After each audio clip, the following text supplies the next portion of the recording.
Assalamualaikum warahmatullahi wabarakatuh. Perkenalkan, nama saya Selviana, Prodi Perbankan Syariah semester 3.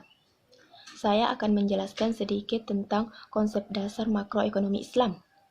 Yang pertama yaitu pengertian ekonomi. Ekonomi berasal dari bahasa Yunani, oikos dan nomos yang berarti aturan rumah tangga. Sedangkan menurut istilah, ekonomi adalah bagaimana cara manusia dalam memenuhi segala kebutuhannya. Selanjutnya yaitu pengertian ekonomi Islam.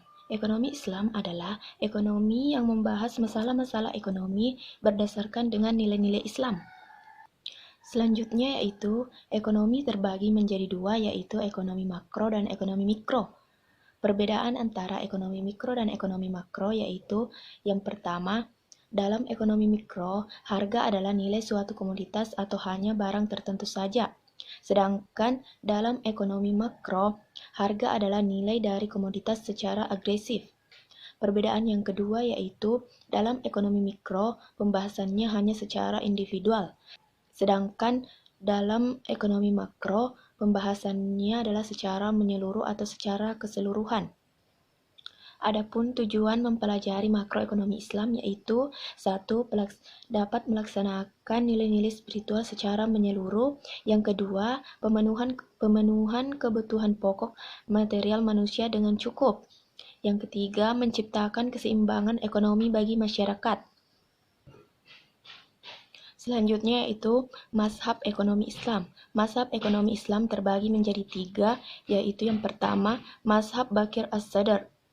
Masalah ekonomi muncul bukan karena sumber daya yang terbatas, tapi karena adanya distribusi yang tidak adil dan tidak merata.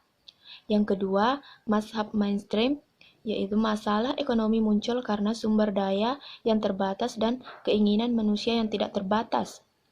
Yang ketiga yaitu mazhab alternatif atau kritis. Mazhab ini mengkritik mazhab-mazhab sebelumnya. Yang terakhir yaitu karakteristik ekonomi makro Islam. Karakteristik ekonomi makro Islam ada 10. Yang pertama, nishamun rabbaniyun, yang artinya bersifat ketuhanan. Yang kedua, juz'un min al-Islam asyami'i, satu sisi bagian dari Islam. Yang ketiga, latisadun akdiyun, yang artinya berdimensi akidah. 4. Tabi'un ta'budiyun, berkarakter ta'budi. Yang kelima, murtabitun bil akhlak, berkaitan erat dengan akhlak. Yang keenam, al-muruna, elastis atau mampu berkembang secara perlahan-lahan. Yang ketujuh, al-maudnu iya, yang berlaku objektif. Yang delapan, al-hadaf as-sami, memiliki tujuan yang lebih tinggi. Yang kesembilan, al-waqi'ah, yaitu realistis. Yang kesepuluh, al-anwal, yaitu harta kekayaan hakikatnya adalah milik Allah. Itulah tadi yang sempat saya sampaikan. Cukup sekian. Wassalamualaikum warahmatullahi wabarakatuh.